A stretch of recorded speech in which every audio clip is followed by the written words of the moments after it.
Mari jemaat saya undang untuk bangkit berdiri sebelum kita masuk ke dalam firman Tuhan. Kita serukan Shema Yisrael, Yahweh Eloheinu, Yahweh Echad. Shema Yisrael, Yahweh Eloheinu,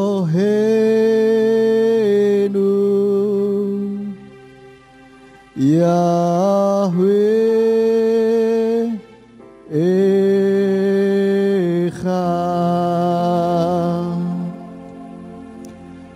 Baruch Shem Kevod Malchut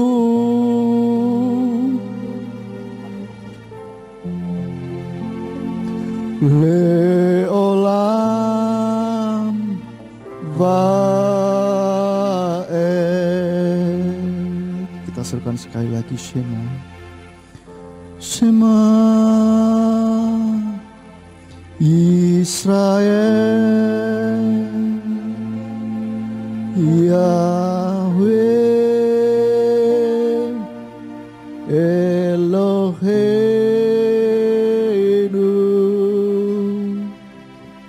Yahweh Echad.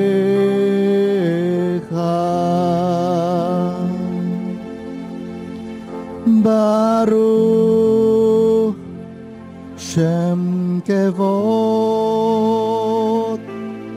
Malchut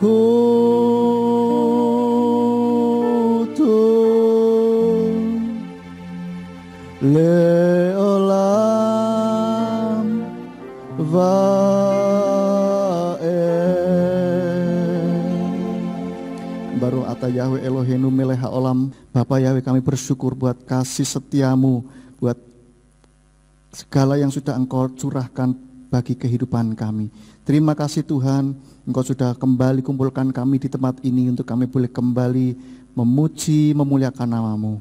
Dan tiba saatnya bagi kami Tuhan untuk kami boleh mendengarkan sebagian dari firman-Mu.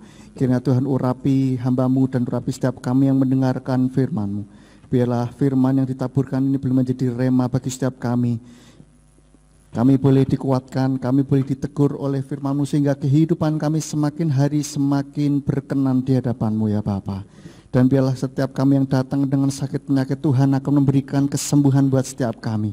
Kami yang datang dengan kelemahan iman, Tuhan akan memberikan kekuatan yang baru buat kami.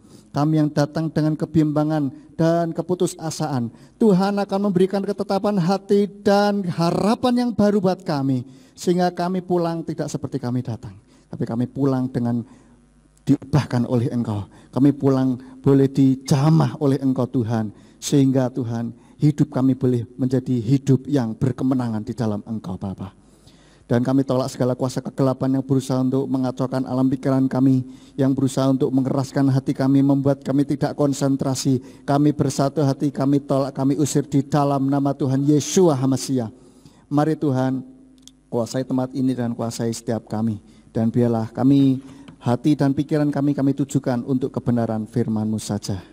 Sembunyikan nama-Mu di balik kemuliaan nama-Mu, biarlah hanya nama Bapa Yahweh saja yang ditinggikan dan dimuliakan. Terima kasih Bapa Yahweh, hanya di dalam nama Tuhan Yesus HaMashiach kami sambut firman-Mu pada pagi hari ini. Haleluya, amin. Silakan duduk Bapak Ibu Saudara. Shalom. Ya, senang sekali kita bisa bertemu kembali Bapak Ibu Saudara di dalam ibadah kita. Ya, dalam ibadah kita pada pagi hari ini. Ya, Bapak Ibu Saudara, pada pagi hari ini saya ingin membagikan sebuah firman Tuhan yang saya beri judul Playing the Victim. Ya, judulnya bahasa Inggris biar keren gitu aja maksudnya Bapak Ibu Saudara. Maksudnya apa? Playing the Victim. Biasanya kalau orang-orang, saya pikir namanya playing victim gitu ya. Tapi ternyata yang betul adalah playing the victim gitu. Artinya apa? Maksudnya itu bertindak dan merasa sebagai korban. Kalau saya saya baca berita begitu ya. Ketika saya baca berita, kebanyakan ada orang yang mengalami permasalahan, lalu dia merasa dan bertindak sebagai korban. Seharusnya tidak perlu seperti itu. Nah, mereka melakukan ini untuk apa? Untuk menghindari tekanan, untuk supaya dia ini boleh mendapatkan dukungan gitu, mencari dukungan gitulah ya istilahnya. Padahal itu terjadi ya karena salahnya dia sendiri gitu loh. Seringkali begitu. Mungkin gini, ada orang cari gara-gara gitu kan.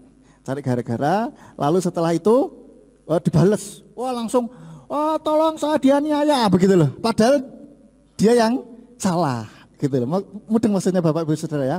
Saya enggak ngerti bahasa Indonesianya apa ya, playing the victim ini ya. Pokoknya intinya bertindak dan merasa sebagai korban gitu kan. Bapak Ibu kalau lihat hal seperti ini, kira-kira ketika membaca berita itu pernah ya, pasti pernah membaca berita atau mendengar berita yang ada orang atau sekelompok orang yang modelnya begitu ya, cari gara-gara atau menyalahi orang ya, menyalahi orang lain, lalu begitu dibalas sama orang yang disalahi itu, dia merasa terus kayak tolong saya dianiaya, dia melakukan pelanggaran HAM kah, atau dia menganiaya saya, istilah begitu ya. Kira-kira kalau Bapak Ibu Saudara membaca hal seperti itu, apa yang dirasakan? Jengkel ya, sebel ya. Awang kamu yang salah, kamu merasa jadi korban gitu ya, kayak istilahnya maling teriak maling gitu kan. Maling ketangkap nih, terus tolong saya dianiaya, kan lucu Bapak Ibu Saudara ya. Itu nggak masuk akal gitu. Supaya apa? Untuk mendapatkan simpati dari orang gitu kan, untuk mendapatkan dukungan dari orang dan kalau bisa lepas dari hukuman begitu. Nah, kadangkala orang-orang Kristen itu seringkali begitu Bapak Ibu Saudara. Saya harap kita tidak melakukan hal ini, tetapi kita introspeksi diri. Sebentar, ini kok nggak nyaman. Saya lepas aja ya. Lepas aja ya. Susah. Nggak enak. Ya. Seringkali orang-orang tidak menyadari bahwa mereka juga kadang melakukan hal itu Bapak Ibu Saudara ya. Sama halnya orang-orang begini. Kita baca orang, pejabat ini tertangkap tangan, OTT ya kan, KPK, lalu disidang, oh ya terbukti korupsi, wah orang netizen itu kan pada marah gak karuan, wah dan seterusnya. Tapi secara gak sadar sebetulnya kadang-kadang mereka juga melakukan hal yang sama, hanya dalam skala yang lebih kecil. Artinya contoh misalkan ada sesuatu terus yang sering kali saya contohkan aja deh. Biasa nih di bagian purchasing itu kan mewakili perusahaan untuk membeli sesuatu gitu. Beli sesuatu terus minta main mata sama suppliernya. Notanya harganya ya, nanti tahu sendiri lah ya maksudnya ya. Katakanlah harganya satu buahnya 10.000, dinaikkan 12.000 lah ya. Lah terus sisanya masuk kemana gitu kan? Nah seperti itu loh Bapak Ibu Saudara. Itu sudah korupsi sebetulnya, tapi kecil-kecilan gitu kan. Terus orang kadang-kala seperti itu tidak menyadari bahwa dirinya juga kadang melakukan hal yang dia kecam itu gitu loh. Ya. Oleh karena itu kadang-kala saya pikir bagus juga kalau ada orang yang ada quotes ya. Saya ingat ada quotes, ada kutipan yang mengatakan begini, daripada menghujat kegelapan, lebih baik nyalakan lilin saja. Artinya apa? Daripada kita mengecam, menghujat perbuatan yang tidak baik begitu, lebih baik kita melakukan perbuatan yang baik. Sehingga kita tidak menjadi sama dengan orang-orang yang melakukan tindakan yang tidak baik itu. Gitu ya. Jadi lebih baik tidak usah banyak komentar lah istilahnya begitu ya. Kita langsung lakukan aja. Nah, kadang-kala orang-orang Kristen, kembali ke topik kita, ada yang kejadian yang tidak mengenakan, maka dia ini menempatkan diri sebagai korban. Contoh mau usaha sesuatu gagal, usaha kok gak payu, gak jalan. Lalu dia bisa merasa, wah ini gara-gara saya nuruti idemu sih, jadinya seperti ini. Mulai menyalahkan orang lain.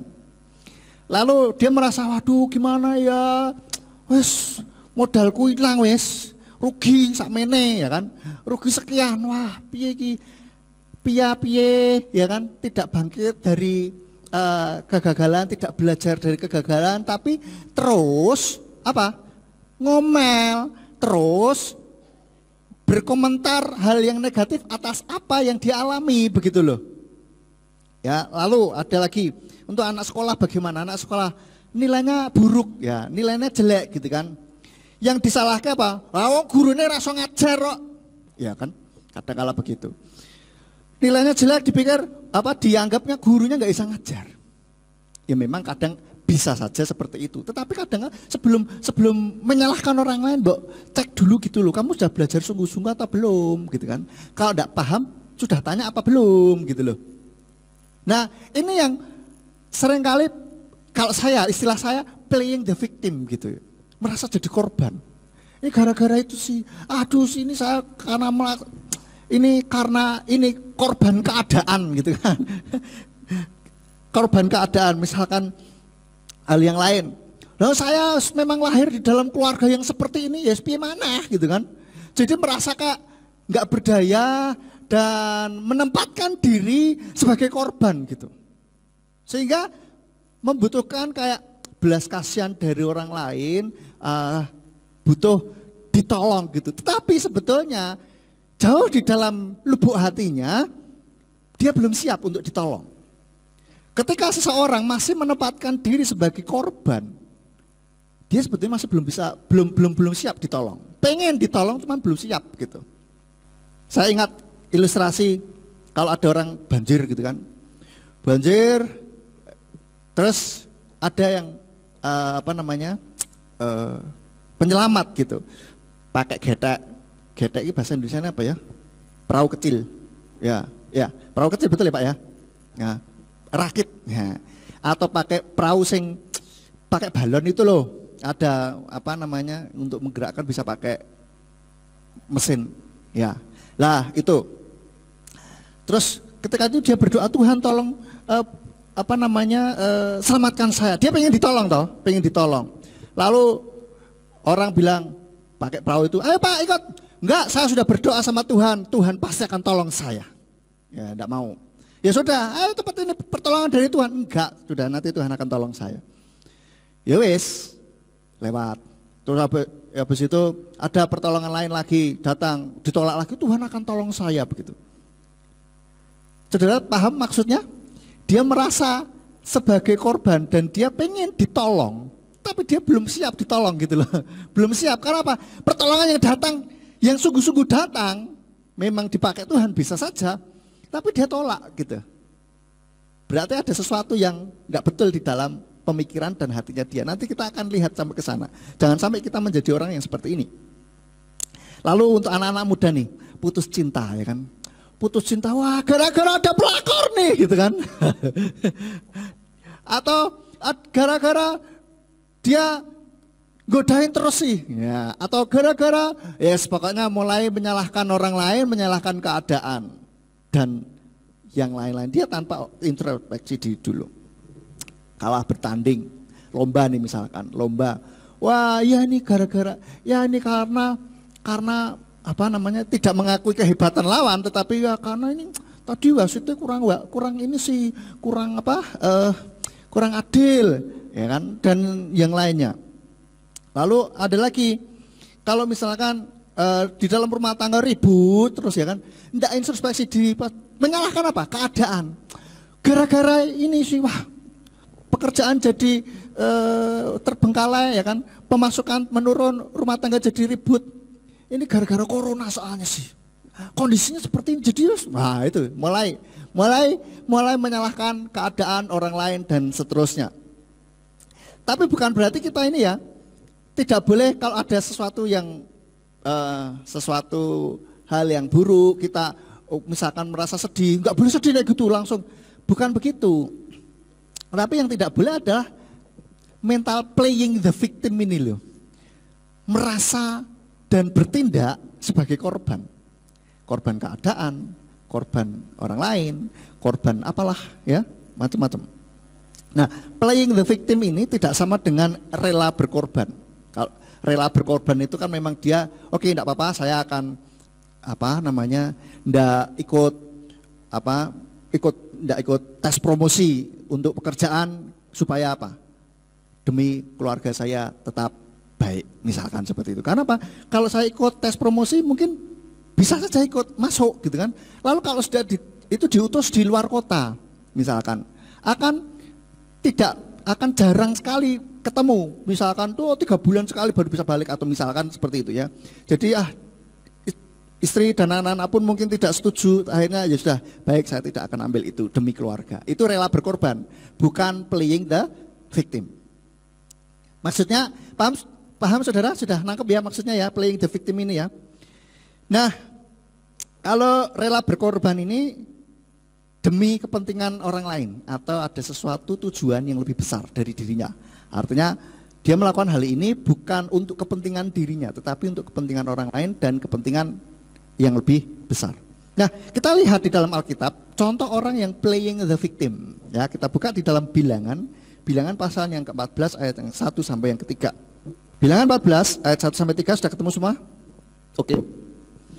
Saya bacakan, dan seluruh umat itu mengangkat dan mengeluarkan suaranya, dan orang-orang itu menangis sepanjang malam itu, dan seluruh Bani Israel bersungut-sungut terhadap Musa dan Harun.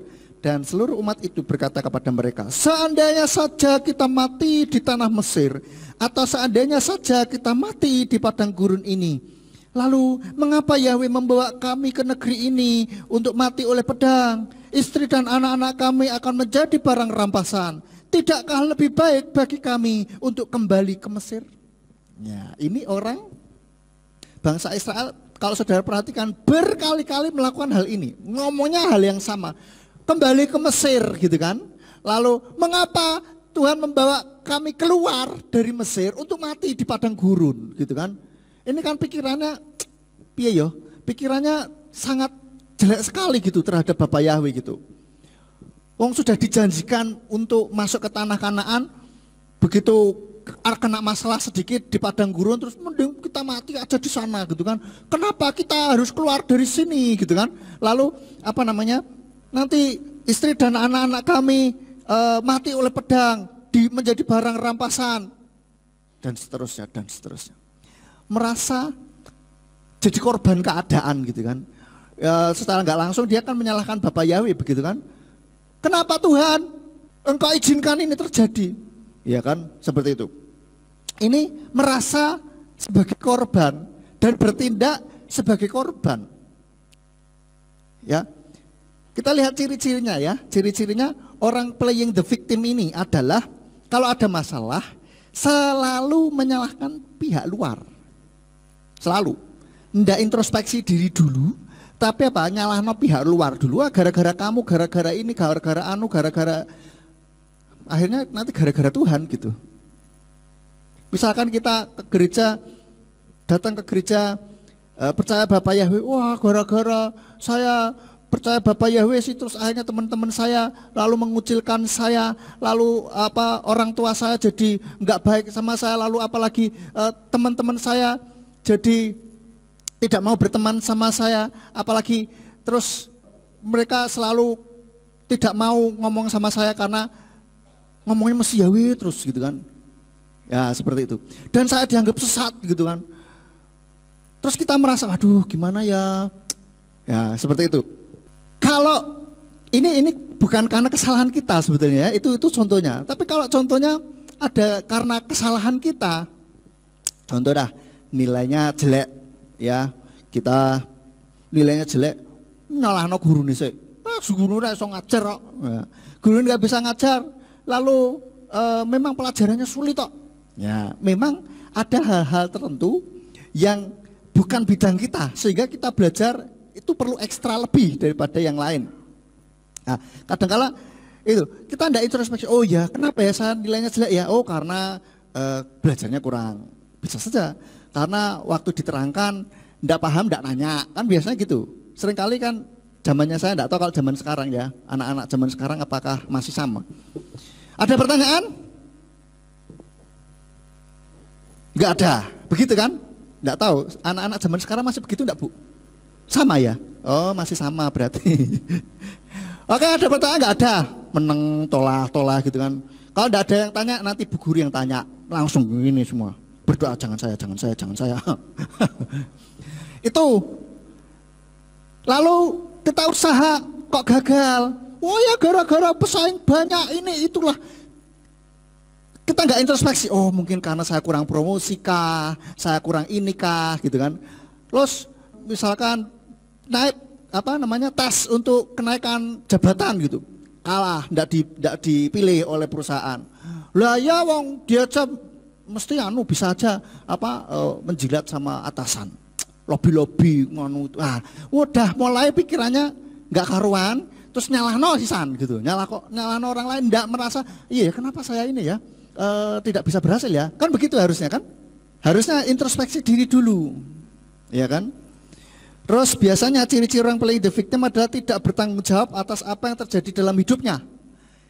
Orang playing the victim ini dia tidak bertanggung jawab atas hidupnya. Jadi dia merasa karena ini gara-gara kamu, maka kamu yang tanggung jawab. Gitu. Seperti bangsa Israel ini tadi, seandainya kita mati di tanah Mesir gitu kan, mengapa Bapak Yahweh membawa kami untuk mati oleh pedang? Ya kan? Dia merasa lo ini bukan tanggung jawabku, aku lo ndak pengen keluar gitu loh, istilahnya seperti itu. Lah kalau dalam kehidupan kita sehari-hari, orang kadang-kadang malah ekstrimnya begini, aku lo tidak minta dilahirkan. Jadi hidup ini bukan tanggung jawab saya, secara tidak langsung akan mengatakan seperti itu gitu. Aku lo ndak minta, memang Tuhan yang menciptakan saya lo ndak minta diciptakan kok. Akhirnya begitu. Sehingga apapun kehidupan yang terjadi dalam kehidupan saya itu bukan tanggung jawab saya gitu. Itu aneh gitu. Yes, memang betul kita tidak minta diciptakan, tidak minta dilahirkan di dalam keluarga sebagaimana kita ada saat ini. Tetapi ketika kita sudah lahir, kita sudah diciptakan, kitalah yang harus bertanggung jawab atas kehidupan kita. Ada orang bilang kalau kita lahir miskin itu bukan salah kita. Tapi kalau kita mati dalam kondisi yang miskin atau tidak lebih baik dari yang sebelumnya, maka itu salahnya kita. Ini tidak ngomongin masalah harta Bapak Ibu Saudara ya. Maksud saya yang tidak dalam kondisi yang lebih baik, akhirnya garis finish kita ini tidak di dalam kondisi yang lebih baik dari sebelumnya. Itu sepenuhnya tanggung jawab kesalahan ada pada kita, gitu loh. Paham maksudnya? Jadi saya mau ajak untuk kita semuanya mulai sekarang jangan terpengaruh oleh orang yang playing the victim ini. Jangan kita ikut-ikutan merasa saya ini korban, saya begini karena korban gitu loh. Gara-gara si anu, gara-gara keadaan. Kita merasa jadi orang yang gagal karena gara-gara keadaan. Ya, kita merasa iya ini saya begini gara-gara ini. Memang saya masa kecil saya begini sih nggak bahagia sih masa kecil saya, jadinya ya beginilah. Saudara, itu adalah ciri-ciri yang playing the victim, tidak bertanggung jawab atas hidupnya sendiri. Seharusnya kita mengambil tanggung jawab atas kehidupan kita sendiri. Apapun yang terjadi dalam hidup kita, kita bertanggung jawab. Karena kita sudah diberikan kehidupan oleh Tuhan. Dan bukan berarti kita lepas oke kalau gitu tidak ada campur tangan Tuhan, yo tetap ada gitu loh. Tapi maksudnya segala keputusan yang kita ambil itu akan berdampak pada kehidupan kita yang selanjutnya. Kondisi kita sekarang ini loh Bapak Ibu Saudara, itu adalah akibat dari keputusan kita di masa lalu. Percaya atau tidak, suka tidak suka, kondisi kita sekarang ini adalah kondisi karena dampak dari setiap pilihan keputusan yang kita ambil. Baik itu keputusan secara sadar maupun keputusan secara terpaksa. Ya, maupun keputusan sukarela maupun terpaksa. Itu tetap keputusan gitu loh. Langkah yang kita ambil. Dan yang ketiga, biasanya ciri-ciri orang playing victim ini adalah memanipulasi orang lain untuk kepentingan dirinya. Memanipulasi itu ngakali lah ya, bahasa sehari-hari, ngakali orang lain supaya apa?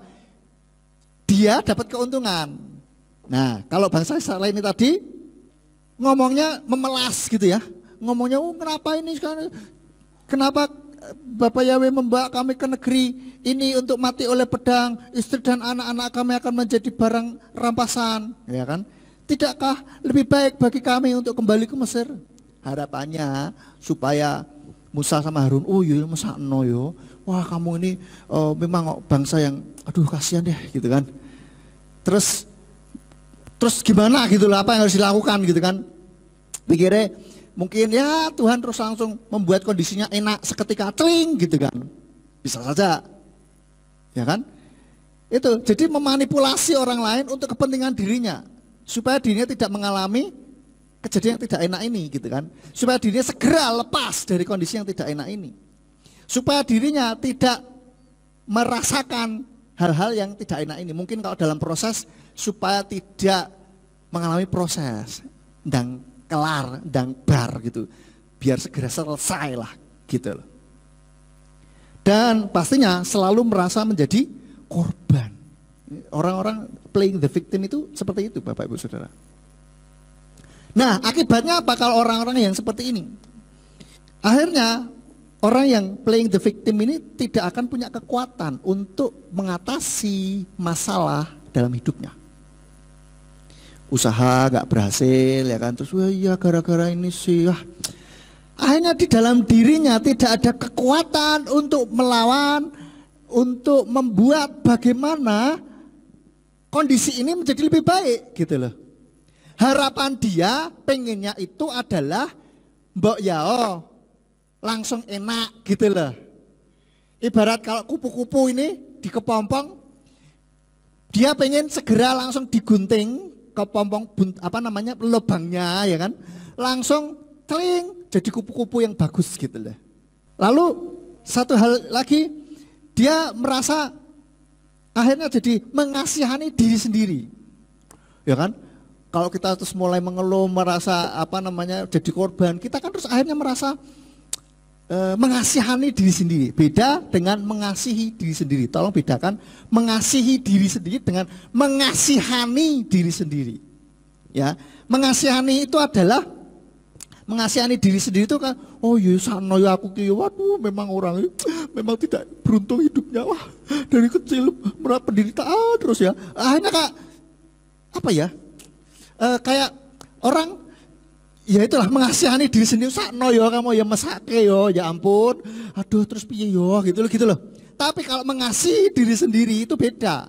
Mengasihi diri sendiri, oh oke, saya tidak boleh kalah dengan keadaan ini. Kalau saya kalah dengan keadaan ini, maka saya tidak akan berkembang. Saya tidak akan menjadi pribadi yang lebih baik. Saya tidak akan mengalami penyertaan Bapak Yahweh. Kalau saya terus tinggal duduk diam, duduk manis, tanda kutip menikmati kondisi yang sedang dialami ini.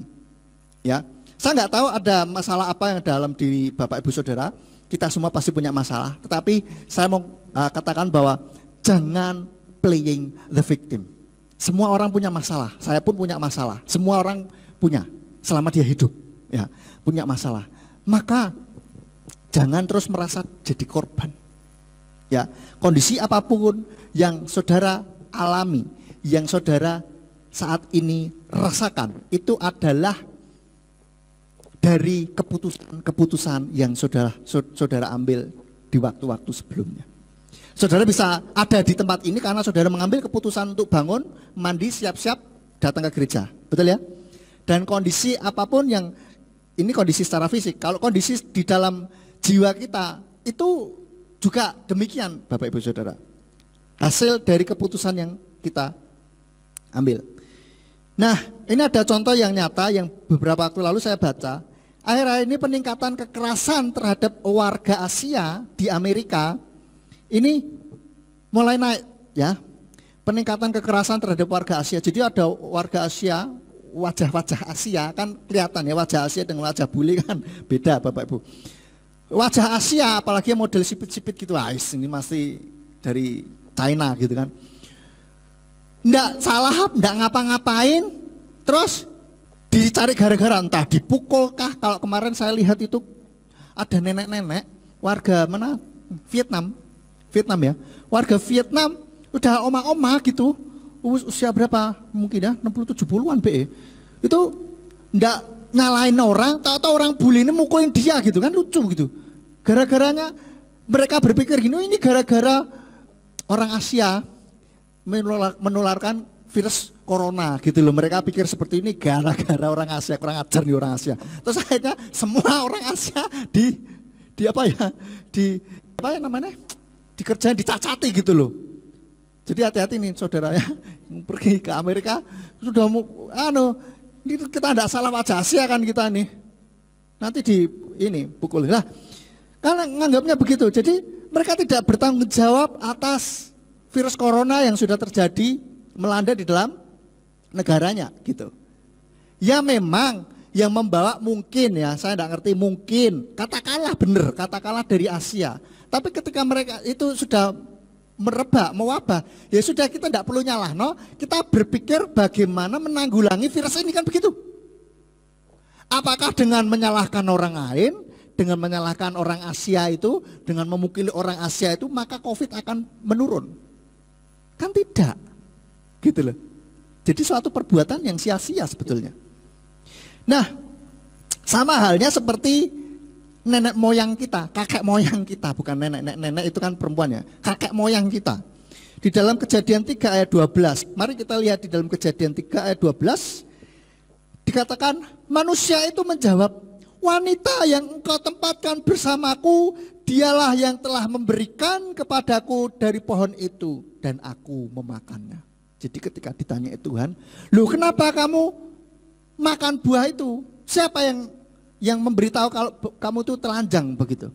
Wah, langsung menyalahkan wanita yang ini ya kan, yang engkau tempatkan di sampingmu, dialah yang memberikan kepadaku maka aku makan. Loh salah kamu yang makan kan begitu.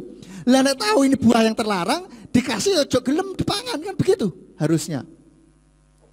Tapi dia sudah mulai nyalahkan orang lain dulu. Enggak tahu ini apakah memang dari sononya ya menurun terus semua ya gitu.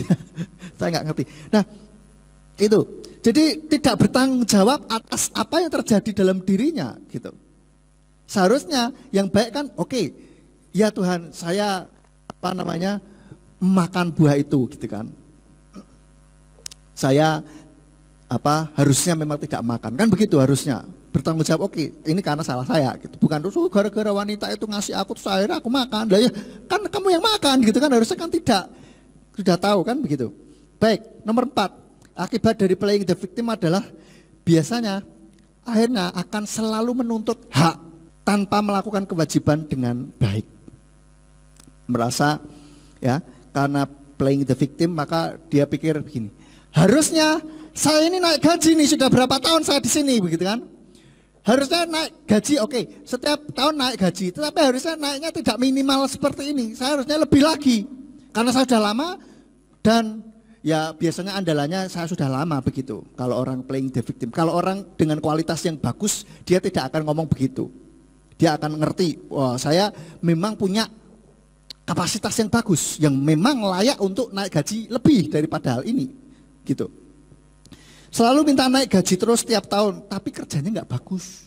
Kan nuntut hak terus, tapi kewajibannya tidak dilakukan. Ada orang minta dihargai, tetapi tidak menghargai orang lain atau tidak menunjukkan bahwa dirinya itu memang layak untuk dihargai. Kadang-kala begitu. Terus ingin diberkati Tuhan, kita berdoa ya kan. Berdoa ingin diberkati Tuhan. Tuhan tolong berkati saya Tuhan. Tolong Tuhan supaya dagangan saya ini laris Tuhan gitu kan. Tetapi ya kita doa ingin diberkati tetapi kitanya tidak hidup menurut kebenaran firman Tuhan. Atau tidak melakukan bagian kita gitu loh. Nah bagaimana Tuhan memberkati gitu kan. Mungkin ada orang yang masih cari kerja, Tuhan aku pengen cari kerja Tuhan, pengen kerja Tuhan. Dapat kerjaan ya kan. Berdoa supaya dapat kerjaan gitu kan. Tapi cuma berdoa tok. Berdoa saja. Tidak pernah ngelamar kerjaan, tidak pernah cari-cari lowongan. Lah bagaimana Tuhan memberi pekerjaan? Ya toh? Apakah harus dari perusahaan yang telepon, halo Bapak atau Ibu, ya saya dari perusahaan ini, ya kan. Saya tiba-tiba dapat wangsit, ya kan, waktu saya berdoa suruh telepon Bapak gitu kan, nomornya sekian-sekian, bener ya Pak ini ya, Pak Bu ini ya, iya, lagi cari kerja ya, iya, cari kerjaan yang posisi ini ya, kerjaan begini ya, iya oh bener sekali, apa begitu? Yaitu komik, sekarang sedang tren ya, nggak bisa tiba-tiba begitu dong, pengen toko laris, berdoa, Tuhan tolong lariskan dagangan saya gitu kan. Tolong buat jasa saya ini laris banyak yang pakai gitu kan. Tapi kita tidak memperbaiki kualitasnya. Image orang kan alah ning kono paling ya ono harga, ada rupa, ada harga, ada kualitas lah ya. Terus akhirnya kita berdoanya pengen laris terus ya, tapi kita tidak meningkatkan kualitasnya. Orang pengen dapat yang bagus, gitu. Kalau orang sudah lihat, sudah image di tempat kita ini kualitas biasa-biasa saja, baik barang maupun jasa yang kita berikan, maka orang ya akan begitu terus, toh saudara ya. Lain halnya kalau kita tingkatkan kualitas, kita promosikan lagi, beda hasilnya begitu loh. Jadi kalau kita berdoa minta diberkati, minta sesuatu, kita juga perlu lakukan bagian kita. Jangan kayak bos, jadi bosnya Tuhan gitu loh. Loh Tuhan ini bosnya kita ya. Masa kita malah membalikkan itu. Tuhan tolong tinggal berfirman tanda kutip. Tinggal ngomong berdoa terus langsung kling gitu kan. Mana ada begitu. Tuhan mau kita ada sesuatu yang perlu kita lakukan. Tuhan nggak mau jadi kacungnya kita yo. Mosok kita berdoa langsung kling, Tuhan utangku akeh Tuhan. Tolong Tuhan berikan supaya utangku lunas Tuhan. Oke, tiba-tiba celing, orangnya datang yang utang kita. Oke ya, utangmu lunas. Begitu? Impossible saudara. Saya harap jemaat GPF Surya Kebenaran Ambarawa dan terutama yang juga yang nonton di YouTube ya. Jangan kita jadi orang yang model seperti itu, playing the victim. Terus akhirnya kita menuntut hak terus tanpa melakukan kewajiban kita. Jangan. Ya, GPF Surya Kebenaran Ambarawa adalah jemaat yang berkualitas. Amin. Lalu lagi nih, terakhir, contoh, ingin doanya dijawab tapi tidak sungguh-sungguh berdoa. Ingin doanya dijawab, Tuhan saya pingin ini Tuhan, pingin itu Tuhan. Tapi nggak sungguh-sungguh berdoa dan tidak melakukan sesuatu. Ya pokoknya itulah intinya. Baik, coba kita lihat bandingkan dengan kisahnya si Yusuf ya, Yosef. Dia ini bertubi-tubi permasalahan datang di dalam hidupnya. Tetapi saya tidak membaca ada kalimat Yusuf yang menggambarkan bahwa dia ini playing the victim. Tidak seperti bangsa Israel. Kenapa kita disuruh keluar dari Mesir supaya ini begini begitu? Tidak. Yusuf tidak menyalahkan keadaan. Ya, di dalam Kejadian 37 ayat 23 sampai 24 ini pertama kali Yusuf masuk dalam penderitaan. Dia dimasukkan ke sumur kering, ya.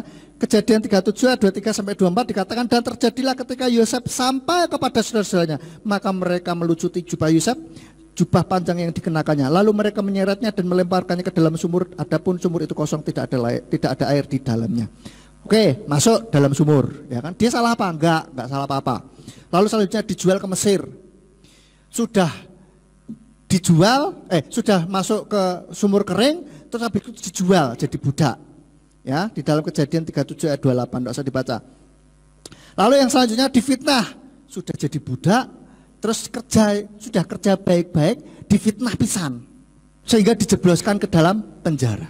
Sudah gitu, di dalam penjara pun dilupakan. Sudah bilang sama temennya, nanti bilang sama Fir'aun ya, aku bisa menafsirkan mimpi dan aku masuk ke sini bukan karena salah saya gitu kan.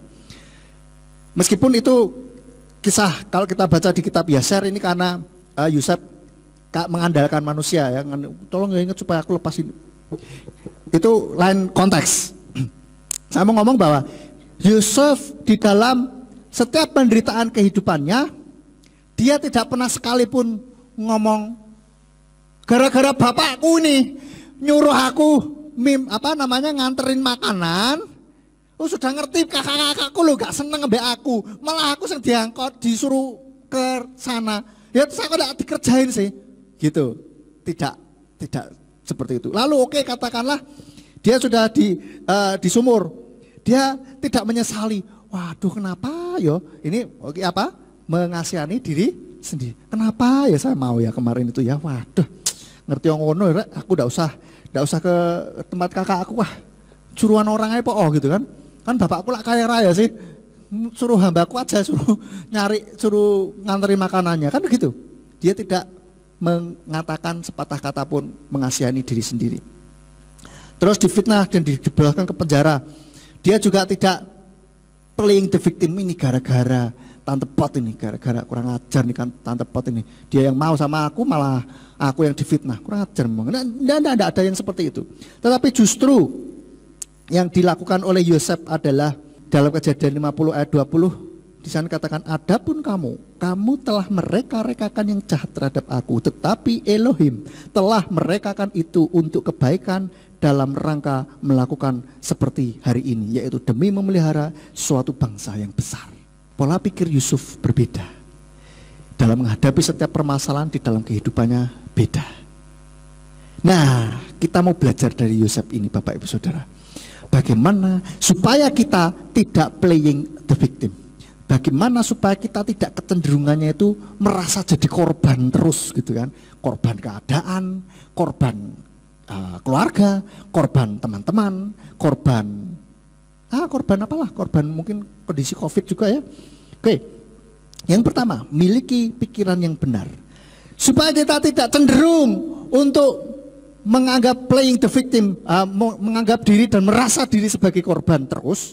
Miliki pikiran yang benar. Kita lihat di dalam Filipi 4 ayat 8. Isilah pikiran kita dengan hal-hal ini. Di dalam Filipi 4 ayat 8 dikatakan, jadi akhirnya saudara-saudara, apa?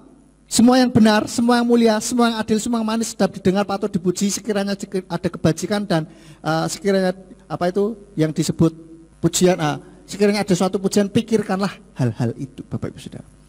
Kita pikirkan hal-hal yang seperti ini, ya, pikirkan hal yang benar, yang mulia. Isilah pikiran kita dengan firman Tuhan itu terus.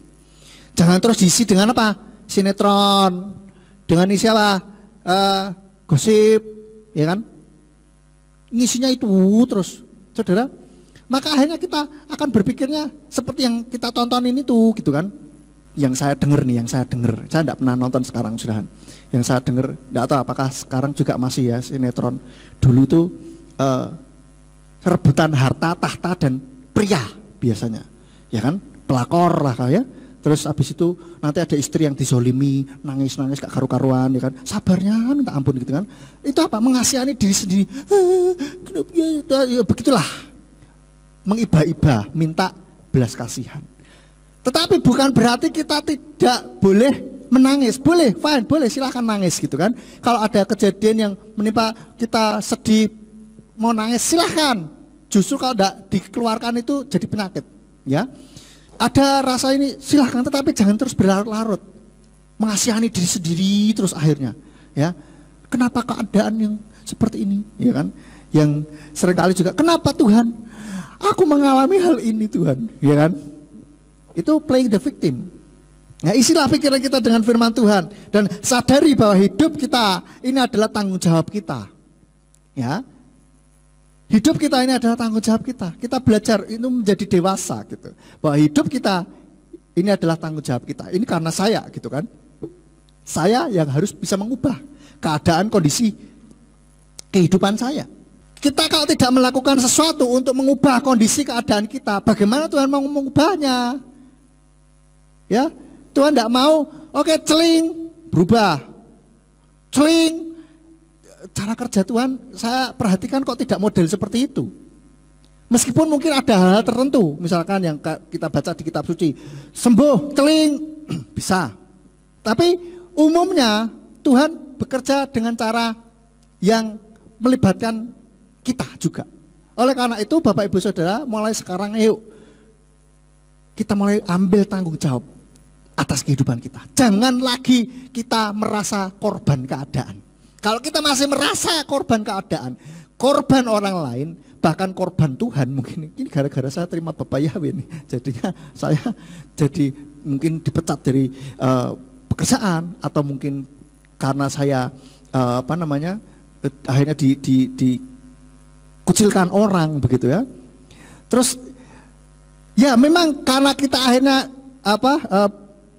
percaya Bapak Yahweh, memang kita mengalami hal itu, tetapi jangan jadikan itu sebagai yang kita, iya ini gara-gara ini nih. Waduh, itu akhirnya akan membuat kita tidak punya kekuatan gitu lah. Jabatan saya nggak naik-naik ini gara-gara saya Kristen ini, gara-gara saya apalagi sudah terima nama Bapak ini. Waduh, dicegali terus sana sini. Ya mungkin memang itu jadi faktornya, tetapi kita mulai berpikir bahwa tidak apa-apa, memang ini resiko kok gitu loh. Artinya kita bertanggung jawab, yes, saya memang terima nama Bapak dan ini konsekuensinya, nggak masalah. Beda, saudara bisa tahu apa bedanya? Yang pertama tadi merasa jadi korban. Ini gara-gara saya terima nama Bapak sih, jadinya begini nih, ya kan? Seolah masih belum rela apa yang kita alami. Tetapi yang kedua tadi adalah, baik, yes, memang saya terima nama Bapak dan akhirnya saya dibeginikan, fine, enggak apa-apa. Tetap saya percaya kepada Bapak Yahweh. Begitu loh. Ada sebuah tanggung jawab, sikap hati yang bertanggung jawab atas kehidupannya. Gitu loh. Paham ya Bapak Ibu ya, bedanya ya. Nanti kalau enggak paham boleh tanya. Jadi itu saudara. Pertama, pikiran kita harus benar dulu bahwa kita bertanggung jawab atas kehidupan kita. Ya Bapak Ibu Saudara ya.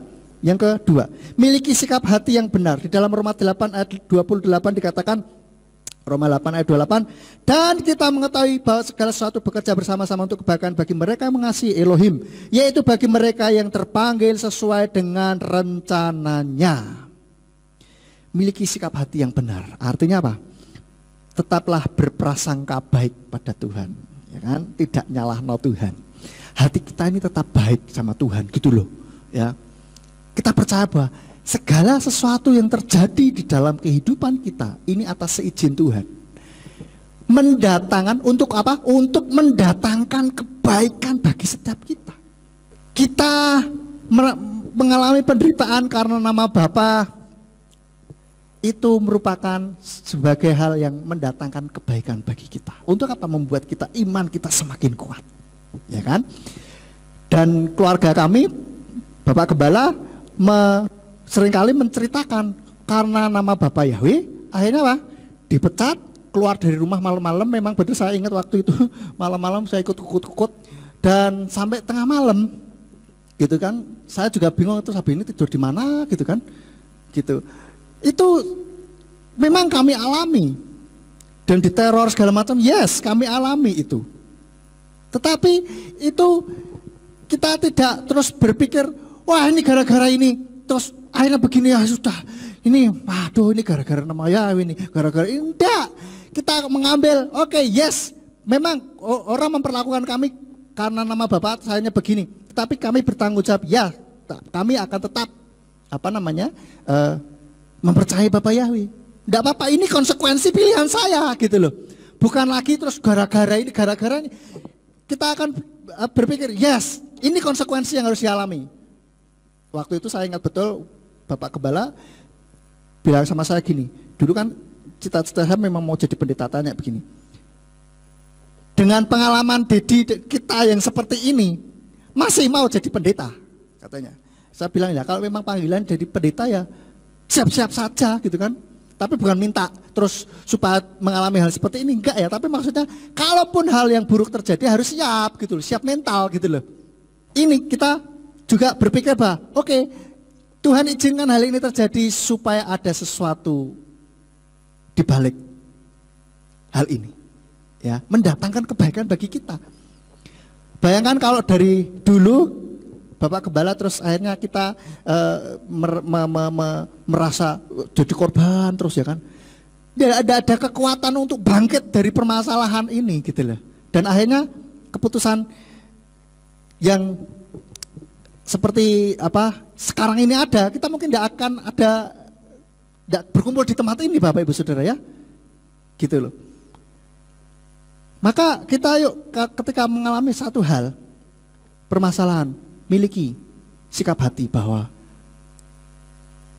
Tuhan mendatangkan kebaikan untuk segala sesuatu yang kita alami. Tuhan tidak pernah merancangkan yang buruk bagi kita Bapak Ibu Saudara.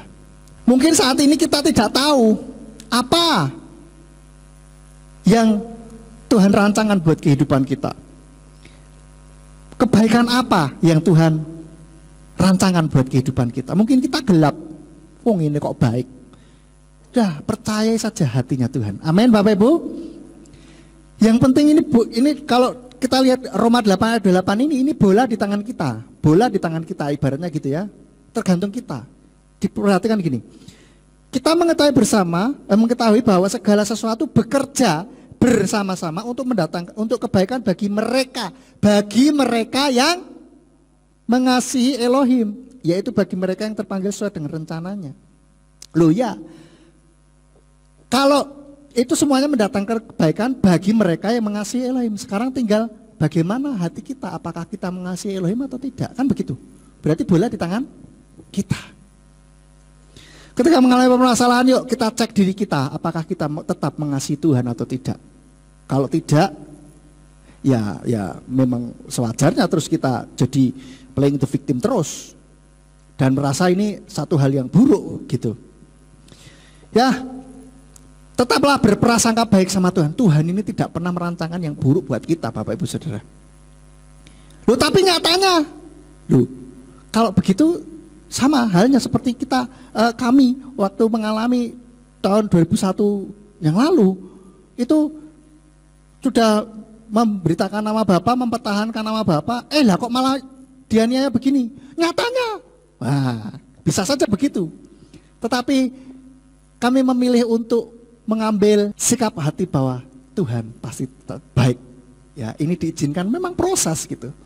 Dan memang betul mendatangkan kebaikan bagi kehidupan kita.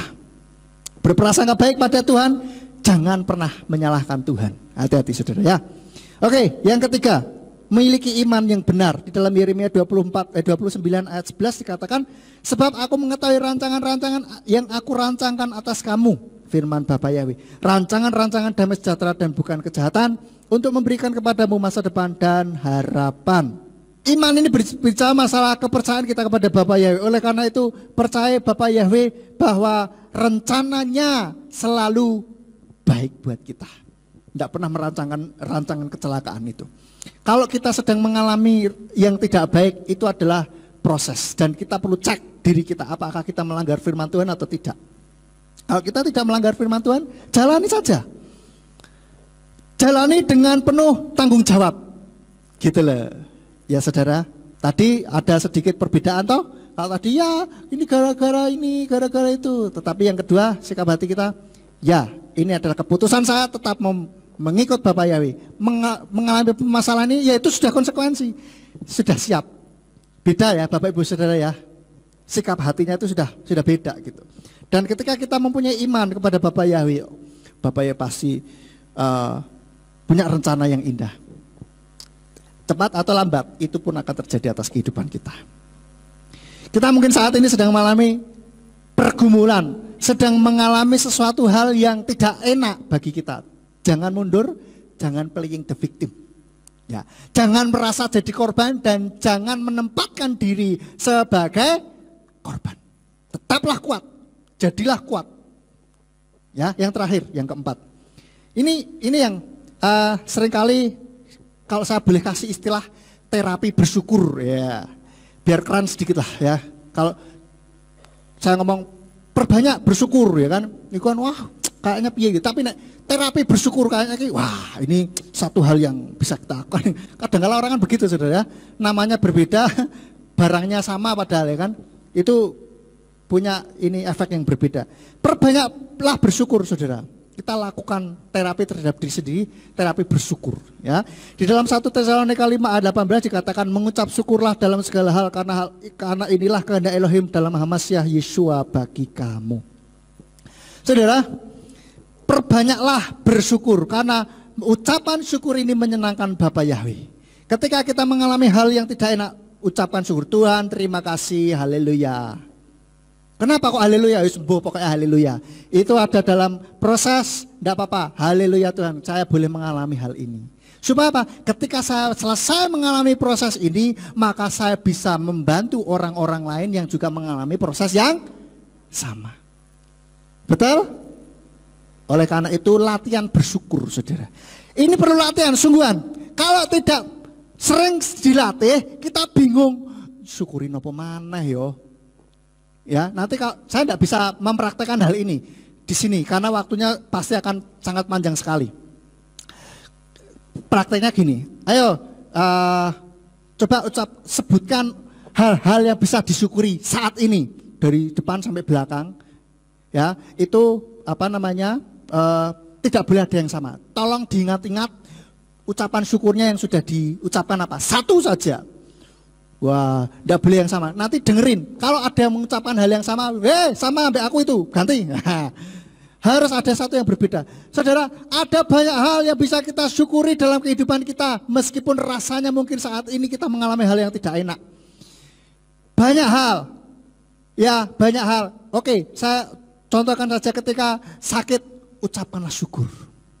Saya pernah sakit. Saya nggak ngerti sakit apa, saya pikir ini kenapa ya sakit, saya bisa tiba-tiba batuk berdahak. Memang waktu itu Bapak Gembala tidak boleh memberitahu kepada jemaat yang lain. Sampai siapa waktu itu Bu Budi kalau nggak salah, loh kok nggak ngomong gitu kan. Ya memang kita rahasiakan. Gitu. Saya pernah masuk rumah sakit di Rumah Sakit Columbia Asia di Semarang waktu itu. Liburan Lebaran apa ya kalau nggak salah ya. Liburan Lebaran nggak tahu waktu habis naik ya jalan-jalan ke Candi Gedong Songo karena kan Elvina belum pernah lihat Gedong Songo, jalan-jalan ceritanya begitu. Turun lah kok batuk.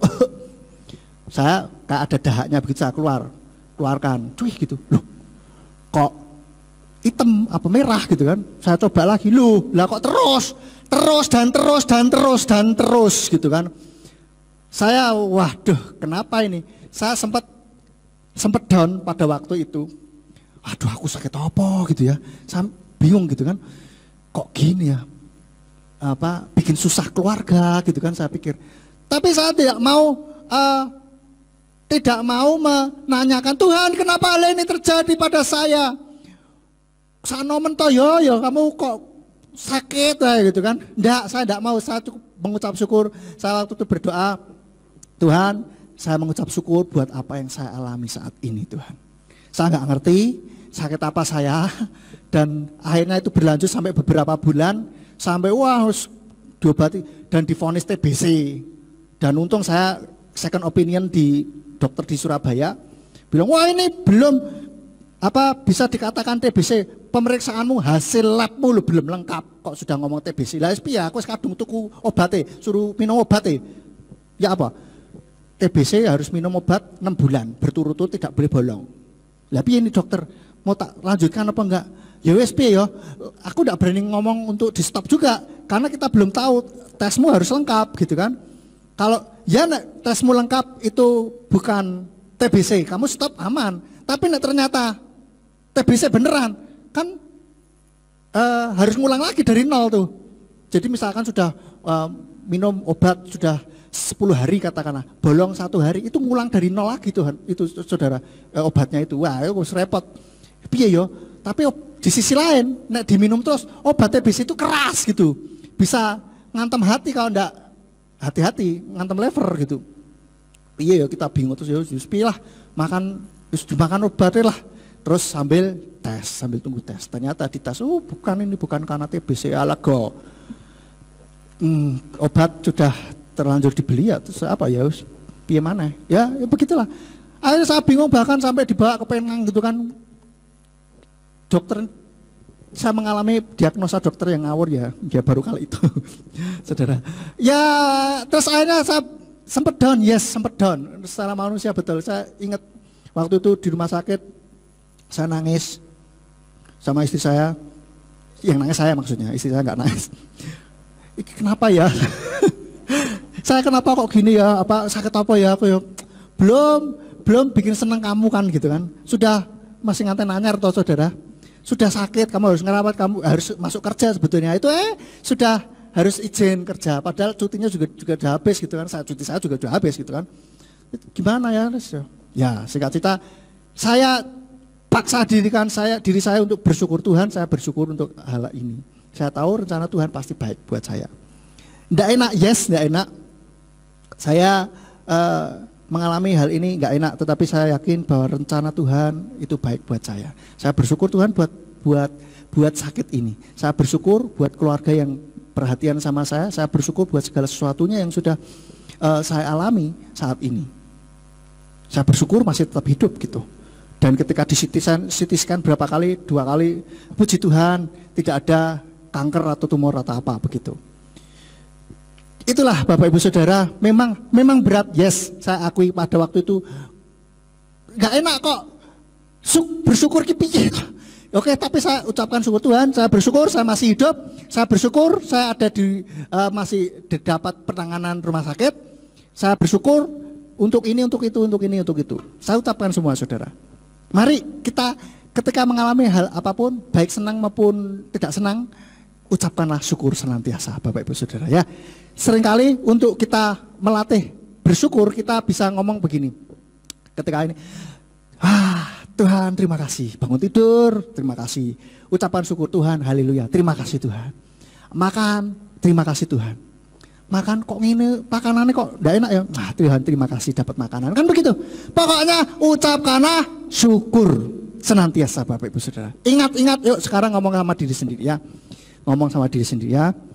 Mulai sekarang, ayo ngomong sama diri sendiri. Mulai sekarang, mengucap syukur terus ya. Mulai sekarang, ucapkanlah syukur selalu. Oke?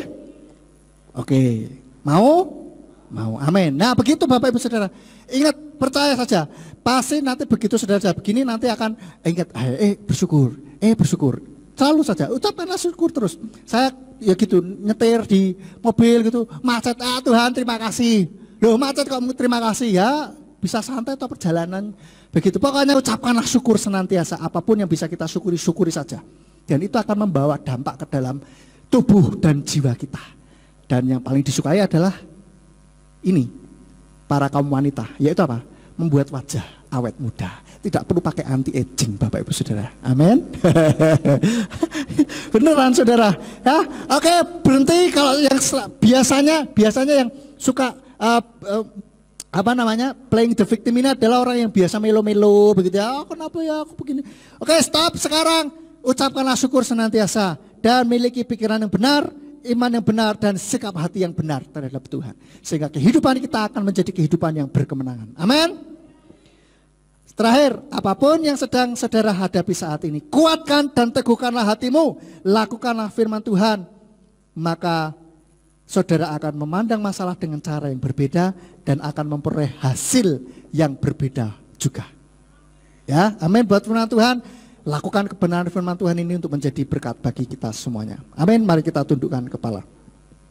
Bapa, hamba-Mu sudah berhenti berkata-kata, biarlah firman yang sudah ditaburkan ini boleh menjadi rema bagi setiap kami, mengubahkan kehidupan kami, dan Roh Kudus kami mohon Engkau terus mengingatkan kami untuk kami boleh mengucapkan syukur kepadamu selalu, untuk kami boleh mempunyai sikap hati yang benar, untuk kami boleh mempunyai iman yang benar, pola pikir yang benar Tuhan, sehingga kehidupan kami ini boleh kehidupan yang berkemenangan di dalam Tuhan. Dan semakin hari kehidupan kami semakin menyenangkan hatimu, dan inilah kerinduan hati kami Tuhan, biarlah Engkau disukakan melalui setiap kehidupan kami. Terima kasih Bapak Yahweh, meteraikan firman yang sudah kami dengar pada pagi hari ini. Hanya di dalam nama Tuhan Yesus Masiah kami sudah berdoa. Haleluya. Amin. Saya akan memberikan tambahan pengumuman Bapak Ibu Saudara sekalian tentang masalah sekolah Surya Gerisim. Ya, kita sudah mempersiapkan semaksimal mungkin. Kemarin mungkin saudara yang sudah nonton di YouTube, saudara melihat di depan sudah mulai diukur untuk kekuatan tanahnya, karena nanti kita membangun atas itu didak lurus, atas untuk parkir mobil, bawah untuk ruang sekolah ya. Dan kita terus mendukung di dalam doa karena diperkirakan menelan biaya cukup besar. Dulu saya pikir sekitar 250 juta, tapi karena atasnya itu harus kuat, karena akan dinaiki beberapa mobil, diperkirakan sekitar 800-an juta. Jadi kita tetap dukung di dalam doa. Saya yakin bahwa Tuhan kita adalah Tuhan yang luar biasa. Ya. Seperti yang firman tadi sampaikan, saya memberikan sedikit garis di sana, bahwa kita jangan selalu menjadikan kita sebagai orang yang menjadi orang yang korban ya akibat perbuatan kita. Jadi seperti yang tadi disampaikan, termasuk gereja pemulihan firman itu ada karena keputusan sebelumnya, yaitu mengembalikan Allah kepada yang lebih berhak. Jadi kita selalu mengambil hal-hal yang positif. Kalau kita harus punya resiko positif yang kita dapatkan. Terbukti Tuhan tidak pernah mau berhutang kepada kita. Memang awalnya harus terpuruk. Tadi Simeon katakan, saya menanyai dia, masih mau jadi pendeta tidak? Itu sebagai ukuran, saudara-saudara. Kalau dia masih memikir-mikir, berarti bukan panggilan. Tetapi ketika saya tanya, dengan kejadian tahun 2001 yang sangat mengerikan itu, apakah masih ingin jadi pendeta? Dia tidak berpikir dulu, langsung ngomong seperti apa yang tadi sudah disampaikan. Artinya itu bisa menjadi pembelajaran untuk yang akan datang dan bukan merasa menjadi korban. Ya. Kemudian yang kedua, tadi tentang masalah diberkati. Kita semua saya yakin pasti ingin diberkati. Tetapi kalau kita ingin diberkati, kita harus memiliki kualitas sebagai orang yang diberkati. Ingat, orang yang diberkati bukan orang yang mentalnya meminta-minta atau senang hutang sana-sini. Ya, itu bukan tipe orang yang diberkati. Orang yang diberkati adalah orang yang berani menabur. Kita harus beriman apa yang saudara tabur tidak akan kembali dengan sia-sia. Itu seperti hukum gravitasi. Kalau saudara lempar sesuatu ke atas, pasti akan turun ke bawah. Asal ketika kita memberkati, kita lupakan apa yang sudah kita sampaikan. Karena Tuhan tidak pernah membuat kita menderita. Buktinya tahun 2001 saya menderita, toh Tuhan tidak membuat saya menderita. Terbukti kita ada gereja seperti ini dan pada akhirnya akan ada sekolahan dan sebagainya. Tidak menutup kemungkinan juga nanti ada yang lain, kita akan mengembang ke kanan dan ke kiri sehingga nama Bapak Yahweh semakin ditinggikan. Kemudian hal yang ketiga ya, beberapa waktu yang lalu itu pernah ada orang tanya kepada saya begini, jemaat kita juga tapi saya tidak sebut nama. Dia bilang gini, Pak Yakub kenapa ya saya kere kok tidak selesai-selesai? Loh, kok kere tidak selesai-selesai? Lah yang pengen jadi kere siapa? Ya. Karena kita selalu menyalah-nyalahkan Tuhan. Jangan menyalahkan Tuhan karena Tuhan tidak pernah bersalah. Itu yang harus kita perhatikan. Jadi kita tetap bersyukur juga dengan segala apa yang terjadi. Beberapa waktu yang lalu ketika saya mengendarai kendaraan, saudara-saudara, ada mobil lain nyalip mengambil jalan saya sampai separuh jalan lebih. Hampir seluruhnya dia ambil.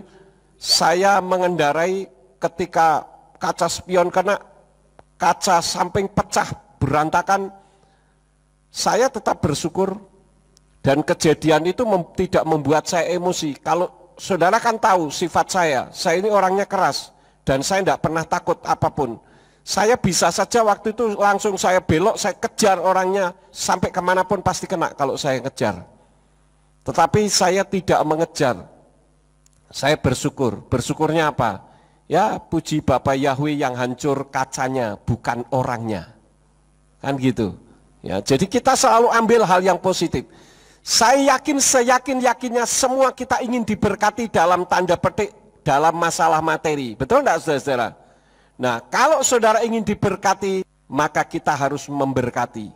Kalau saudara mau menuai, saudara harus menabur. Kalau saudara tidak menabur, tetapi saudara mau menuai, itu namanya pegawai pocokan.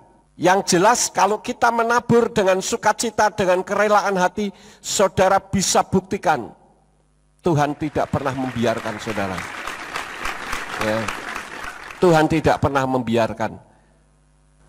Walaupun memang seperti yang tadi disampaikan, terkadang kita juga bisa ada rasa down. Waktu Simeon sakit muntah darah itu ya saya juga down. Tapi saya tetap bersyukur, saya tahu bahwa semua ini terjadi bukan karena kebetulan. Dan itu yang membuat Simeon pada akhirnya bisa bersama dengan kita di tempat ini. Ya. Jadi selalu ambil positifnya. Mohon maaf untuk jemaat yang bertanya-tanya, memang saya tidak ingin merepotkan jemaat. Sehingga ya saya tidak menceritakan hal itu. Tetapi toh terbukti ketika Simeon dan Elvina yang mengantar ke Malaysia dicek bukan TBC dan sekarang terbukti sehat oleh karena Bapak Yahweh menyertai kita. Ya. Itu saja yang ingin saya sampaikan. Kita akan akhiri, mari kita bangkit berdiri bersama-sama. Bapa Surgawi, kami mengucap syukur untuk firman yang sudah Tuhan sampaikan pada hari ini. Kami benar-benar memahami bahwa Engkau adalah Elohim yang tidak pernah bersalah bagi kami. Dan kami tidak akan menyalahkan diri kami sendiri. Tetapi kami harus bangkit dari segala keterpurukan apapun, dengan permasalahan apapun. Karena kami tahu bahwa Engkau baik adanya. Engkau selalu melakukan sesuatu bagi kami untuk kemuliaan bagi nama-Mu. Berkati Simeon yang sudah menyampaikan isi hati Tuhan. Engkau pakai dan singkapkan rahasia-rahasia kebenaran firman-Mu melalui dirinya, supaya kami semakin memahami banyak rahasia kebenaran firman. Kami memberkati tangan-tangan yang sudah memberkati untuk pelayanan radio. Engkau akan kembalikan dengan berlipat-lipat ganda. Bagi orang yang pada hari ini belum memberkati, Engkau berkati mereka supaya mereka pun memberikan berkat-Nya untuk kemuliaan bagi nama-Mu. Kami tahu bahwa seluruh jemaat Gereja Pemulihan Firman Surya Kebenaran adalah jemaat yang sangat diberkati oleh Engkau. Karena kami dimiliki oleh Bapa Yahweh yang dahsyat itu. Terima kasih Bapa. Kalau sebentar kami akan pulang, Engkau kirim malaikat untuk menjaga melindungi kami, tibakan di rumah masing-masing dengan selamat. Dan sesampainya di rumah, apabila kami melakukan aktivitas dalam kehidupan kami, apa saja yang diusahakan dan dikerjakan yang tidak bertentangan dengan firman-Mu, dibuatnyalah oleh Engkau berhasil, supaya dengan keberhasilan itu dapat kami kembalikan lagi guna hormat dan kemuliaan bagi nama-Mu. Berkati hamba-hamba-Mu yang sudah ambil bagian di dalam pelayanan pada hari ini. Engkau pakai mereka semakin hari semakin heran. Berkati perayaan-perayaan yang akan segera kami lakukan dalam 7 perayaan yang Engkau perintahkan, supaya semuanya berjalan dengan sukses. Kami memberkati Bu Aris Saksono yang telah Engkau pilih menjadi ketua 7 perayaan. Engkau akan pakai dengan luar biasa, supaya dengan hikmat-Nya, maka 7 perayaan pada tahun ini dapat terrealisasi dengan baik, dan sukses nama Bapa Yahweh boleh ditinggikan. Terima kasih Bapa, sekarang berkatilah kami karena kami siap menerima berkat daripada-Mu. Mari kita angkat kedua belah tangan kita untuk menerima berkat Yahweh. Yefarcha Yahweh wa yishmercha. Yahweh memberkati engkau dan memelihara engkau. Yair Yahweh pano olecha wikunika. Yahweh menyinari engkau dengan wajahnya dan memberi engkau anugerah. Yisa Yahweh pano olecha wiyashem lecha shalom. Yahweh menghadapkan wajahnya kepadamu dan memberi engkau damai sejahtera. Diberkatilah engkau di kota dan diberkatilah engkau di ladang. Diberkatilah buah kandunganmu, hasil bumimu dan hasil ternakmu, yakni anak lembu sapimu dan kandungan kambing dombamu. Diberkatilah bakulmu dan tempat adonanmu. Diberkatilah engkau pada waktu masuk dan diberkatilah engkau pada waktu keluar. Sekarang pulanglah dan terimalah berkat. Kasih Bapa Yahweh Sang Pencipta, kasih karunia Adonai Yeshua HaMasiah Sang Pembeli Jiwa, dan Ruach HaKodes menyertai saudara sekalian sampai Maranatha. Adonai Yeshua HaMasiah datang kembali untuk yang kedua kali dan mengangkat kita semua. Haleluya.